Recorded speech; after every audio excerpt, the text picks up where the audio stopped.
Cześć! Dostałem do testów projektor marki Horlat model T09. Przyznam, że od jakiegoś czasu przymierzałem się do zakupu niedrogiego projektora, ale te najpopularniejsze i zarazem najtańsze urządzenia nie przekonywały mnie za bardzo, głównie ze względu na marną jasność i jakość obrazu.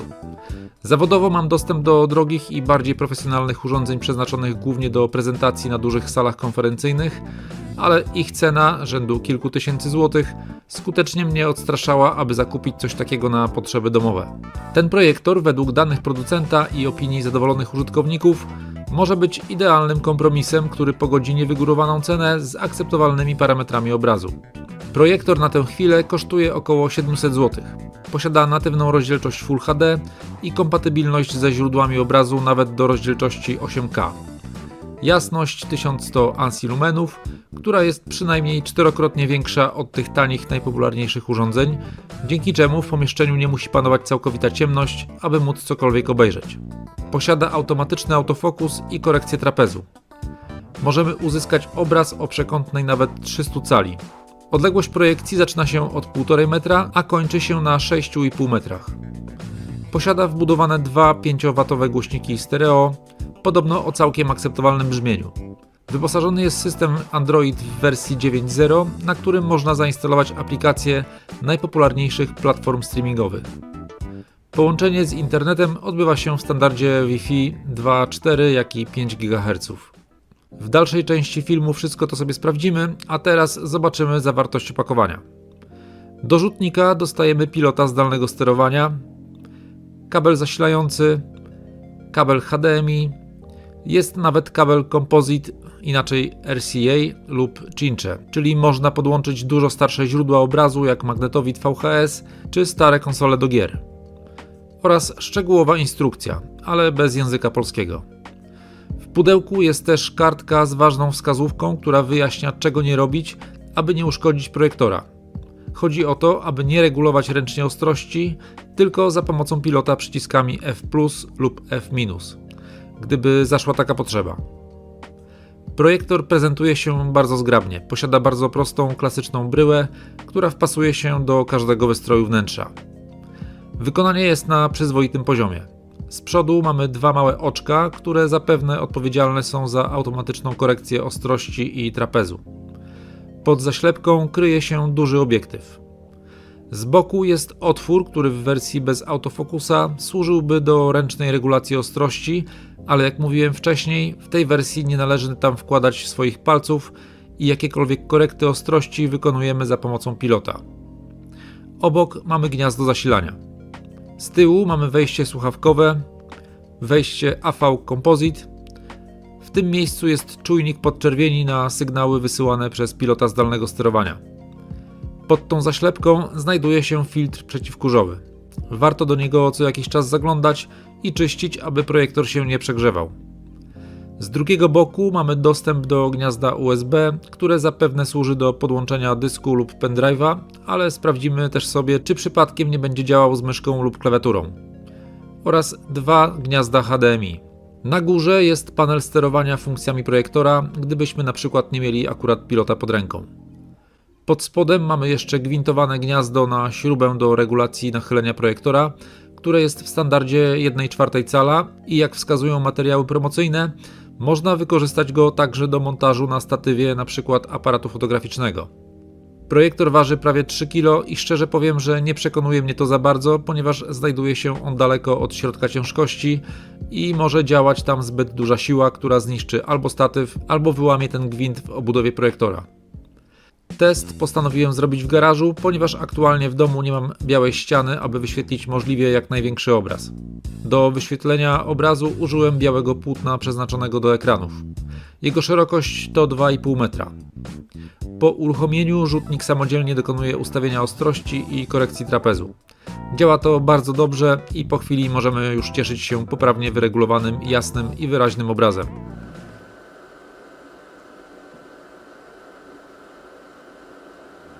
Szum wentylatora jest wyraźnie słyszalny, ale nie odbiega głośnością od tego typu urządzeń wyższej klasy. Projektor ustawiłem w odległości 3 metrów i uzyskałem obraz o wymiarach 220 na 124 cm. Pomimo takiej odległości obraz jest bardzo jasny. Pamiętajcie, że im mniejsza odległość od ekranu, tym obraz jest jaśniejszy. Każda zmiana położenia rzutnika podczas pracy od razu uruchamia automatyczną kalibrację ostrości i trapezu, co jest bardzo wygodnym rozwiązaniem. Na początek połączyłem go z siecią Wi-Fi. Zaraz po uzyskaniu dostępu do internetu rzutnik wykrył aktualizację oprogramowania, więc pozwoliłem mu ją zainstalować. Po aktualizacji w menu ustawień zmieniłem mu język na polski i możemy teraz przejrzeć wszystkie dostępne ustawienia. Ikona Projektor przenosi nas do ustawień związanych z rodzajem projekcji. Możemy wybrać rzut do góry nogami, lustrzane odbicie w pionie i poziomie oraz inne szczegółowe ustawienia związane z korekcją wyświetlanego obrazu. Popatrzcie.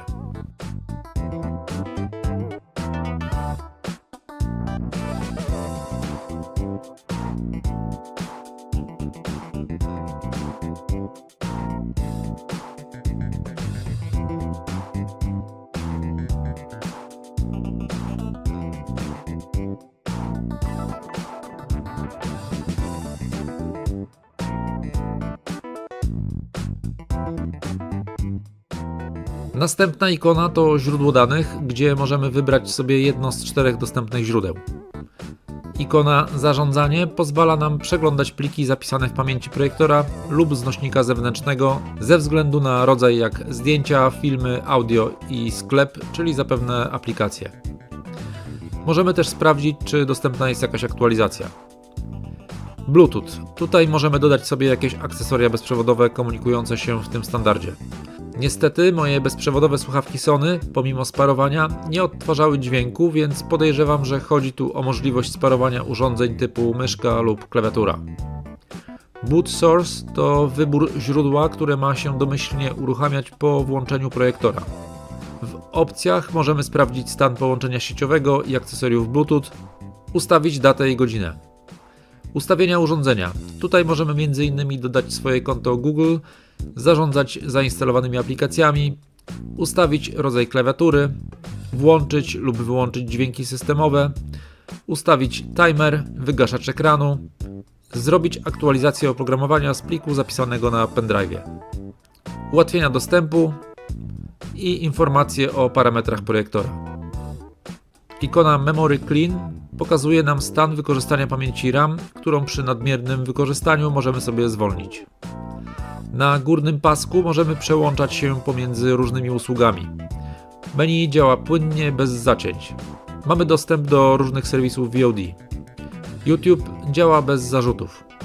Pozytywnie zaskoczyła mnie jakość dźwięku z wbudowanych głośników. Moim zdaniem jest w zupełności akceptowalna, aby na szybko obejrzeć sobie jakiś film bez rozstawiania dodatkowego zestawu głośnikowego. Posłuchajcie.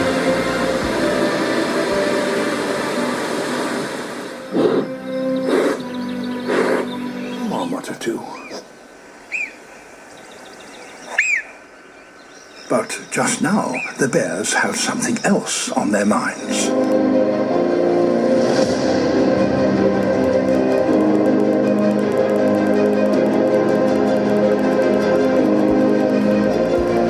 W późniejszym teście na jednym z filmów słyszalny był dźwięk wpadającej w rezonans obudowy projektora. Nie jest to regułą, ale jednak w tym przypadku trochę irytowało.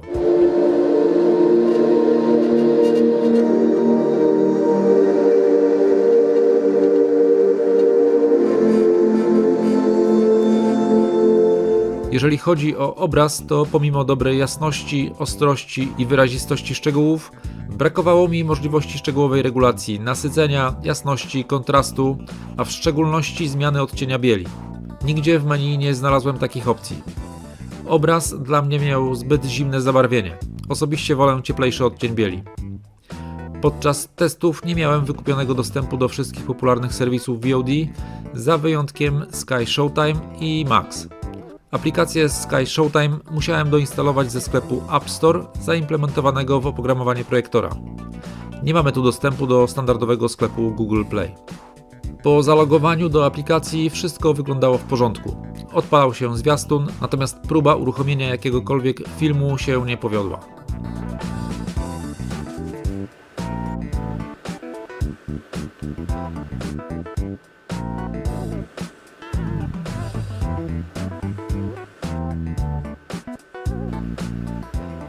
Serwis Max działał bez problemu. Zaczęło się od pościgu, a zakończyło w niedzielny poranek na pobiciu czarnego kierowcy. Mamy też dostęp do przeglądarki Chrome, którą obsługuje się dosyć niewygodnie za pomocą dołączonego pilota, więc wskazane byłoby tu użycie klawiatury lub myszki. Z ciekawości podłączyłem bezprzewodową mini klawiaturę, której odbiornik włożyłem do gniazda USB przeznaczonego dla pamięci masowej i bez problemu się połączyła. Obsługa przeglądarki stała się wygodniejsza, jednak nie działa ona jakoś komfortowo. Z App Store możemy również zainstalować sobie jakieś proste gierki. W domyślnie zainstalowanych aplikacjach mamy jeszcze m.in. iMirror i Miracast, dzięki którym możemy transmitować bezprzewodowo obraz ze smartfonów lub tabletów. Krzysztof Stanowski. Ja niestety moment, w którym skończyli się migranci, których powinniśmy wytłumaczyć. Możemy też zmienić projektor w głośnik Bluetooth. W tym trybie, po połączeniu ze smartfonem, projektor wyłącza lampę oraz wentylator i odtwarza muzykę.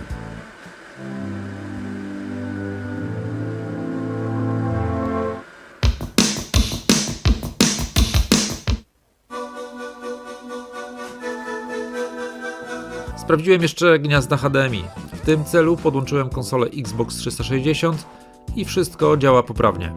Obraz jest w pełnej rozdzielczości w 60 Hz. Oczywiście do projektora możemy podłączyć dowolne źródło HDMI jak laptop, odtwarzacz DVD czy Blu-ray. Jeżeli nie chce Wam się przenosić tych urządzeń w pobliże rzutnika i bawić się z plątaniną kabli, to możecie skorzystać z bezprzewodowego transmitera HDMI, którego test możecie zobaczyć na moim kanale. Link umieszczam pod filmem i u góry ekranu. Dzięki uprzejmości mojego brata pokażę Wam jeszcze różnicę w jakości obrazu między tym testowanym rzutnikiem a najtańszym rzutnikiem z AliExpress za 150 zł. Jako źródła użyję konsoli Xbox 360. Obydwa rzutniki są w tej samej odległości od ekranu. Możecie porównać sobie zarówno dźwięk, jak i obraz.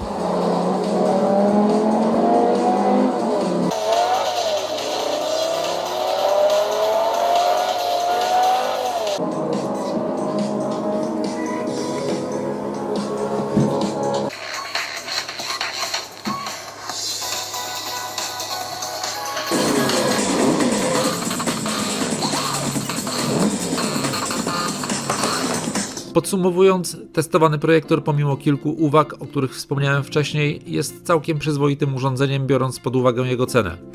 Nie spodziewajcie się, że w tym przedziale cenowym znajdziecie coś, co dorówna jakością obrazu rzutnikom za 2, 3 czy 4 tysiące złotych. Na pewno nie jest to sprzęt skierowany do wymagających użytkowników. Na duży plus zasługuje bardzo dobrze działająca automatyczna korekcja ostrości i trapezu, wysoka jasność oraz przyzwoity dźwięk z wbudowanych głośników. Dosłownie po chwili od uruchomienia możecie zasiąść na seans filmowy bez monotonnej regulacji obrazu. Wystarczy gniazdo 230V, większy kawałek białej ściany i już możecie poczuć namiastkę posiadania prywatnej sali kinowej.